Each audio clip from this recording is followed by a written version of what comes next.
Welcome back to the channel. My name is a-bomb. We're back with Football Manager 2020 and Believe in the Blades with Sheffield United in 2006. And today we are hosting Newcastle, who are flying high in third place at the moment, doing very, very well. We are still steering clear of the relegation zone. It has been a bit bumpy as of late. We've leaked a fair few goals, but we're still in 14th. We have been for a couple of episodes now. So we're doing okay. We're ahead of the relegation zone. So as long as we keep doing what we're doing, we will stay up with no problem. Hopefully today we can get some sort of result, but Newcastle are doing well, so it's going to be tough. As always, if you're enjoying the video, drop a like down below, leave comments, and if you haven't done so already, or if you're new, do consider subscribing and turning on notifications. Happy Good Friday, happy Easter. Let's get into it. So last episode we recorded a 1-0 away win at Craven Cottage against Fulham. Clean sheet, Hoyt with a goal. It was alright, and since then we've done okay. Like I said, shipped a few goals, but still picked up a few points. One of those points came at home against Everton, who of course knocked us out on penalties in the League Cup earlier in the season. We got our home draw here, which isn't too bad. Pretty close game, couple of chances each. Everton with a goal just before half time. Tim Cahill with a set piece goal, because we're rubbish at set piece defending. Danny Webber scored on 69 minutes in the second half to equalise for us. I thought we might have just edged this and maybe deserved the win from it. But it's a decent point. Both teams defended fairly well. And then this happens. We've had some tough games this season. We've been to Old Trafford. We've hosted Liverpool. We've got Chelsea off camera to go through as well. Of all the games where we were going to concede 5, I didn't think it would be against Portsmouth. Portsmouth aren't bad. They're like I think around here, they were an established sort of mid-table Premier League side. But we lost 5-2 here. We were 4-1 down at half time. It was just a mess from the word go. We gave away a penalty in the 10th minute, and that was converted by Portsmouth Matty Taylor, making it 1-0. They made it 2 on 15 minutes, Andy van der Meijden with that goal. And then we did eventually respond and turn up for the game. Webber with another goal. That came on 23 minutes to pull one back, but we were immediately put back to being 2 behind. Pedro Mendes with a set-piece goal on 24 minutes, immediately after, literally a minute. And then another set-piece goal. I think 3 of these Portsmouth goals were set pieces. One of them, Sol Campbell, making it 4-1. And then in the second half, Pedro Mendes scored again from about 40 yards out. Paddy Kenny with a wide free kick from an offside. He was well off his goal. And it went straight to Pedro Mendes, and he volleyed it from about 45 yards, and it went straight into the goal. So that was, I'm going to show it. I don't usually put goals on camera, but I'm going to put that on camera because it was ridiculous. And then we scored our second, Alan Quinn getting, I think, his first goal of the season. I'm not sure if he scored one yet. That came on 57 minutes, and it ended Portsmouth 5, Sheffield United 2. Bizarre game. And after a stinker of a result like that, hosting Liverpool next, I thought we'd be in for another drubbing. But this one, actually, only 2-1. I didn't think we were that bad here. A bit of disappointment to lose after going ahead, but it's Liverpool. This was another tough one, and I'm pleased with how we did here. And it was 1-0, as I said. We did lead, and Danny Webber scored again in the 8th minute. He is our star scorer at the moment. I think he might have 8 goals, maybe, something like that. I don't really know. But Liverpool equalised not long afterwards, and in the 10th minute it was Dirk Kuyt, and it was Steven Cabba with a wayward back pass.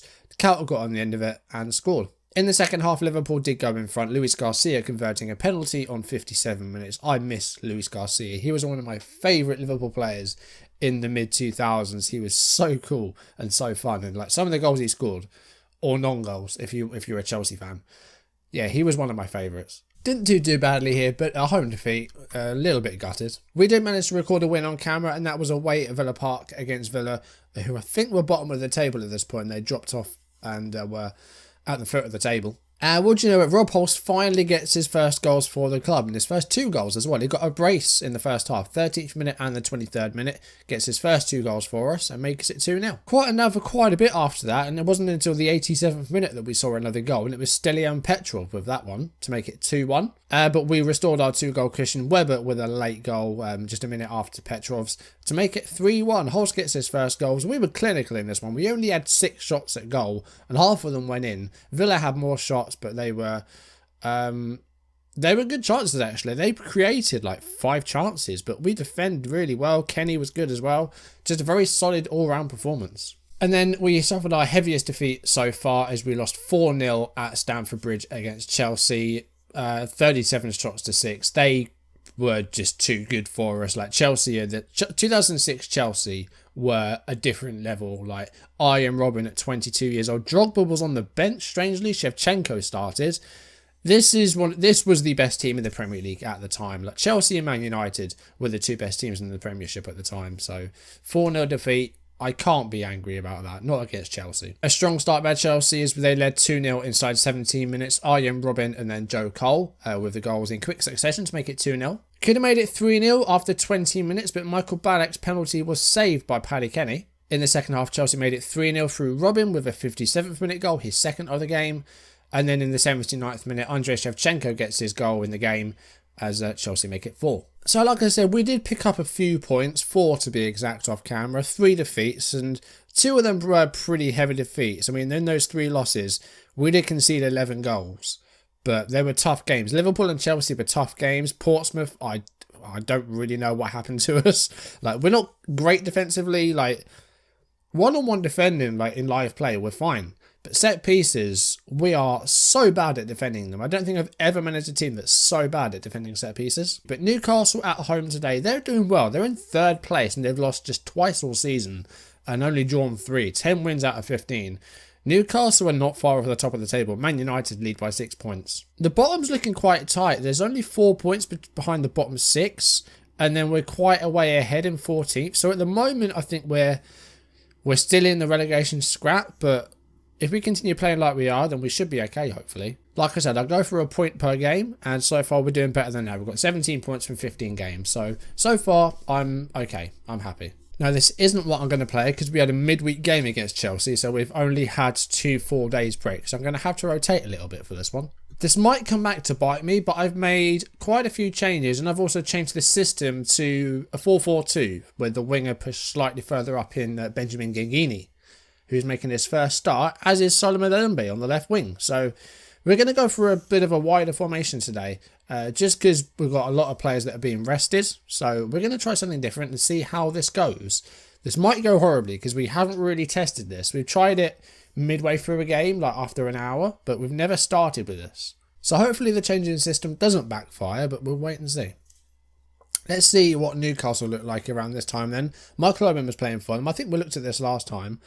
MacLeod's not in the team though, so maybe he's injured because MacLeod was always injured. Obafemi Martins and Giuseppe Rossi up top. In midfield, we've got Charles Nzogbia, Emre, Scott Parker, Kieran Dyer, Babayaro, Titus Bramble, Stephen Taylor and Kuro Torres in the back 4. Shea Given in goal. And the bench made up of, was that Harper, Carr, Patterson, McDonald, Nicky Butt, Bernard and Antoine Sibierski. We're going to try and improve a point today. I think we've got enough about us to stay up this season. But I say, we've been a bit poor recently. Getting some points, but we've conceded a few too many goals. Let's see how this goes today. We're having a lot of the ball in our matches, apart from matches against like Chelsea. But games like this, like I think we're expected to have a bit more possession. Although with 20 minutes played, there's been just 1 shot and Newcastle do have a bit more of the possession than us. I've got shoot on sight on, so that's not going to work. Let's try and work the ball into the box. We're not going to play for set pieces so much. Like attacking set pieces, but not actually that bad. We get some goals now and then, but we just can't defend them. Okay, we have come into the game and had a few shots, and actually more than them now. But we're approaching half time. No highlights in the first half. It's goalless. That's okay. Goalless is fine. I would have liked to have seen some highlights, but we're not losing, so I can't be annoyed about that. Let's see if we're going to see some action in the second half. Newcastle have not had many shots today, but then neither have we. We haven't seen a highlight still. We're on 67 minutes and we've just seen our first one. And we're just seeing our first one now, and it's Charles Nzogbia has managed to get past the defender, goes for goal, and it's a save by Paddy Kenny.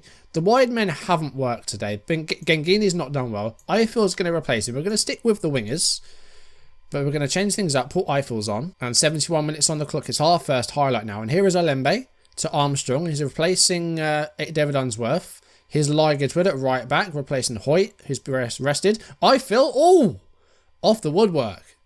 Bounced off the bar. That's the one chance we've had so far. Do you know what? Because we haven't had a goal yet, I'm going to play the last few minutes on extended. Because we might see some more chances maybe. Who knows? Elimbe. Slide-in tackle by Kieran Dyer. Scott Parker plays it back to Stephen Taylor. I went through about 3 different Taylors there before getting the right one. I was about to say Neil Taylor, Ryan Taylor, before finally getting to Stephen. Nade wins the ball there. He's replacing Holtz, who's been rested today as well. Here's Paul Eiffel. And Babayara with a sliding tackle, but doesn't get the ball back. Eiffel is resilient.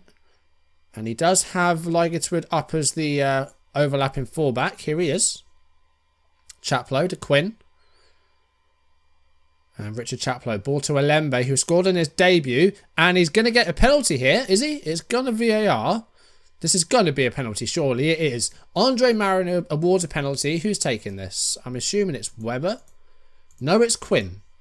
Is Webber even playing? I think he is. Alan Quinn, with about 10 minutes of normal time, has scored the penalty to make it 1-0. Shay Given goes the wrong way, and we lead 1-0. We're going to go back to balanced. Not going to time waste just yet. We're not going to go defensive just yet. We're going to give it a few more minutes yet. But Quinn goes the opposite way of the keeper. We're going to make a second change. We're going to take off Nade, and we are going to bring on Jagielka. Just try and go a little bit more defensive, but still maybe go for that second goal and try and put the game to bed. But I'm going to ask them to tighten up as we approach 85 minutes. We are now going to go defensive. See if we can get this win. It's going to be a big win, actually. I've got it extended, and there's not a lot of highlights, but there is a free kick here for Newcastle, straight at the wall. Here's Alan Quinn, the goal scorer, and it's gone out, and it's going to be... Is it our throw? I think it was. Alembe is going to come off. I'm just going to bring someone into midfield, I think. No, we're not, because we haven't got any other midfielders. Do you know what? Let's just stick another defender on then. Bromby. All right. We've got about a minute, and there's 4 minutes of stoppage time. Come on, guys. This is going to be a big win here. Newcastle have been doing well, and they're in third. And we've got about a minute to hold on to this 1-0 lead. Here is Bernard. And Babayara is up. Come on now. Well blocked cross there by Eiffel. Last minute of the game. Maybe Newcastle's last chance here from the corner. Giuseppe Rossi. It's headed away. Eiffel. David. Big clearance. Come on. That had me a bit worried then. Curro Torres. Dyer. Literally 20 seconds left. Newcastle have got to score now if they're going to score. It's a clearance by Ligertwood. Only as far as Babayaro. Maybe one more chance for the Magpies. Parker to Dyer. Torres. Kieran Dyer. Oh, it's a free kick for us. I think we've done enough. Dyer just about straight offside. Kenny, take as long as you like over this free kick. Are we going to see a full-time whistle? It's a short pass. And that's it. A 1-0 win against a very good performing Newcastle. And yeah, that was an interesting game. Not a lot of highlights in the first sort of 2/3 of the game. But we got the penalty. And we managed to hold on. Good result. Very good defensive performance once again. I'm very impressed with that. And hopefully that will see us jump up a few places. Glen Road are not too happy that they didn't get anything, because apparently our performance was very ordinary. We did the job. I don't care what sort of performance it was. We got a win. Okay, that result has seen us go up to 12th. So we have jumped up a little bit. Fantastic news. Dropped 2 places. We're level all points with Charlton now. That goal difference is a bit bad though. That heavy defeat against Chelsea didn't help. Plus the heavy defeat to Portsmouth as well. Those didn't help. But we're looking good. We are actually not far off the top half. That's fantastic. Alright, we are probably going to be into January next time we meet. We've got the FA Cup draw. We've got Man City at home. So that will be probably off camera. I don't think I'll bother with the FA Cup games. Unless we go really far. Unless we get to maybe the quarterfinals, like the 6th round. I'm not going to show FA Cup games on camera. Unless maybe we get Sheffield Wednesday. But the chances of that happening are very slim. So I think we might stop off a bit earlier than usual and do Tottenham next time. Because I don't want to do the FA Cup games. And I'm not certain if I'll be able to get to Bolton. I'm not sure how much time I'll get to play, because Easter weekend is going to be very busy. So I think we will go with New Year's Day, and we're going to take on Tottenham. That's going to be a good game, I think. And we've got a good draw at White Hart Lane, a 0-0 draw, a very good defensive performance. In theory, that would probably mean we've got a good chance of maybe getting a result at home, but Spurs could have improved by then, who knows. But we're going to take on Tottenham next time, and as we approach the new year, we are looking very good, and we're a solid mid-table side at the moment. Hopefully we can stay there. But that is going to do it for today's video. Thank you for watching. If you enjoyed it, drop a like down below, leave comments, and if you haven't done so already, or if you're new, do consider subscribing and turning on notifications. And hopefully you're enjoying this, because I'm actually having a lot of fun with this. I know I'm only doing one season, but I'm probably going to carry on playing this off camera, maybe in my own time, because this is so fun. Seeing all these players that played in like 2006, it's a nostalgia trip, and it's just a really fun save as well. The team's playing well, and I'm having so much fun with it. Hopefully you're having fun watching, and hopefully I will see you in the next video. For now, thank you for watching, and I will see you soon. Goodbye.